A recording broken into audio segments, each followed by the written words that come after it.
بڑی آسانی سے بات سمجھاؤں گا، توجہ آپ کی میری طرف رہے۔ اللہ پاک نے فرمایا یا ایھا الذین آمنوا کتب علیکم الصیام، اے ایمان والو تمہارے اوپر روزے فرض کیے گئے، تمہارے اوپر روزے فرض کیے گئے۔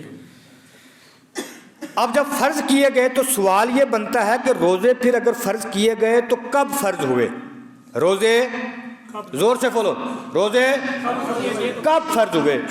آپ انشاءاللہ یاد کر کے جائیں گے۔ سن 2 ہجری میں روزہ فرض ہوا ہے۔ کس میں؟ زور سے بولیں۔ حضور علیہ السلام کے مکہ سے مدینہ ہجرت کرنے کے دوسرے سال میں روزہ کیا ہوا؟ ایک بات، جب 2 ہجری میں حضور علیہ السلام کے اوپر روزہ فرض ہوا تو حضور کا وصال کتنی ہجری میں ہوا؟ کتنی میں ہوا؟ نہیں یاد۔ کتنے میں ہوا؟ شاباش۔ کس ہجری میں ہوا؟ 11 ہجری میں حضرت صلی اللہ علیہ وسلم کا وصال ہوا۔ گویا کہ حضور علیہ السلام کی زندگی میں کل رمضان کتنے آئے؟ 9۔ کتنے آئے؟ 9 اور 2 11، کیونکہ 2 ہجری میں رمضان فرض ہوا تو حضور کا ظاہری وصال کتنے میں ہوا؟ 11 میں ہوا، تو 9 2 11۔ شاباش۔ حضور علیہ السلام کی زندگی میں کل 9 رمضان آئے، لیکن 9 میں سے 7 29 کا چاند تھے۔ کتنے تھے؟ زور سے بولو۔ 7 رمضان کتنے ہوئے؟ 29 روزوں کے۔ کتنے؟ 7 سال جو حضور نے عید فرمائی وہ کتنے پر فرمائی؟ 29 روزوں کے اوپر۔ اور 2 رمضان باقی بچے وہ کتنے کے ہوئے؟ 30 کے۔ شاباش۔ اب دیکھو بات سن کے سمجھ میں جائیں گے، تھوڑا سا ذہن میں بٹھا کے جانا، ایک بات کم از کم آپ کے ذہن میں رہ جائے گی۔ حضور علیہ السلام نے ارشاد فرمایا رمضان 29 کا ہو یا 30 کا ہو، ثواب 30 کا ہی ملتا ہے، ثواب 30 کا۔ اور میرے حضور نے فرمایا کہ میری امت کو خوشی جو زیادہ ہوتی ہے، جو امتی 29 روزے رکھتا ہے وہ 30 بھی رکھ سکتا ہے، وہ 30 بھی توجہ ہے آپ کی میری طرف، وہ 30 بھی رکھ سکتا ہے، لیکن جو میرے امتیوں کو عید کی خوشی زیادہ ہوگی، چاند کے دیکھنے کی خوشی ہوگی، وہ 29 پہ ہوگی۔ کتنے پہ ہوگی؟ کیونکہ 30 پہ چاند دینے کی ضرورت، کیونکہ یہ جو قمری مہینہ ہے یہ ہوتا ہے کتنے کا ہے؟ 30 کا ہی ہوتا ہے، 31 کا تو ہوتا۔ 30 میں چاند دیکھنے کی ضرورت نہیں ہوتی، اس لیے اکثر آپ دیکھتے ہیں کہ اکثر رمضان کے مہینے کتنے کے ہوتے ہیں؟ 29۔ اب کچھ لوگ بسا اوقات کیا دیتے ہیں جی رویت حلال کمیٹی والے یہ مولوی ایک روزہ کھا جاتے ہیں ہر سال، پچھلے بھی 29 تھی، اسے پچھلے بھی 29 تھی۔ یہ جو 29 روزے ہیں یہ کرم ہے میرے رسول اللہ کا۔ کس کا کرم ہے؟ زور سے بولو۔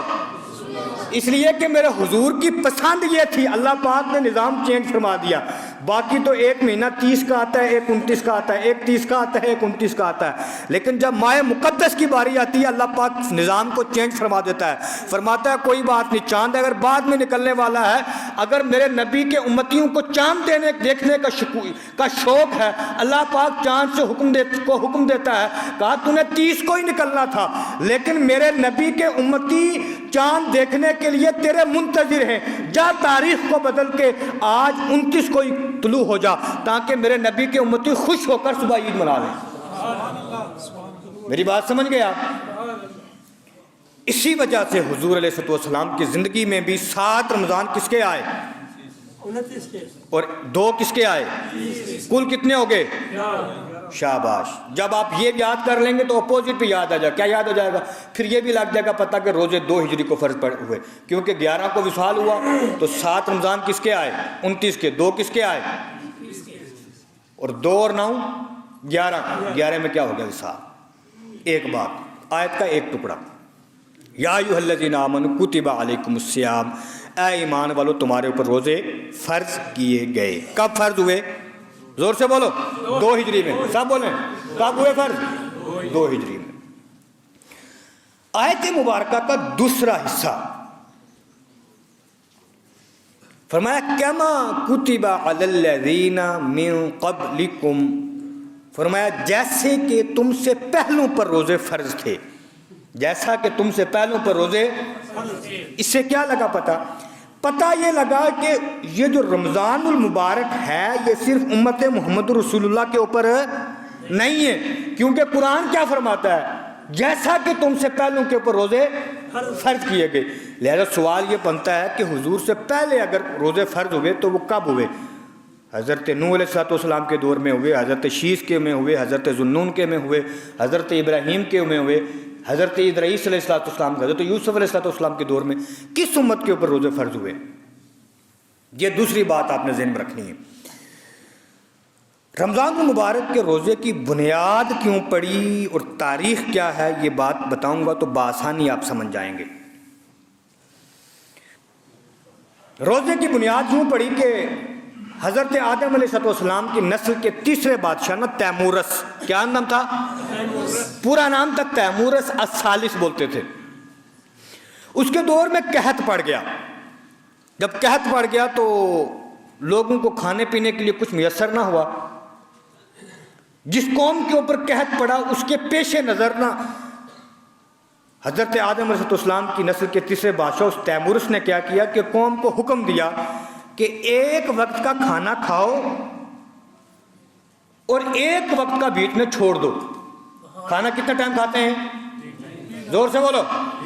یہ سب کو یاد ہے، یہ کسی کو نہیں بھولتا۔ 3 ٹائم کھانا کھاتے ہیں۔ میرے حضور نے فرمایا ایک ٹائم کھاؤ صبح کے ٹائم، اس نے تیمورس نے کہا بادشاہ نے، اور بیچ کا ایک ٹائم کیا کر دو؟ چھوڑ دو۔ اب وہ صبح کھاتے کھانا اور پھر کیا کرتے؟